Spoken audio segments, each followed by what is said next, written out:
तो पता है इधर क्या चल रहा है, दोनों आशिक एक दूसरे के प्यार के लिए लड़ रहे हैं अभी।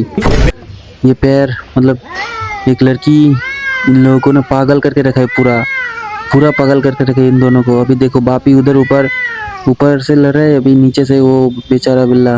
अभी ये सफेद वाला बिल्ला है ना, क्या बोल रहा है पता है बापी को? बोल रहा है कि ये गर्लफ्रेंड उसका है, उसको छोड़ देने के लिए बोल रहा है बापी को। लेकिन बापी तो हटने नहीं वाला। बापी को मैंने भी बोल दिया कि बापी तू हटने नहीं वाला है भाई। वो लड़की अगर तुझे बोलेगा, रिजेक्ट करेगा, तभी तू हटेगा, वरना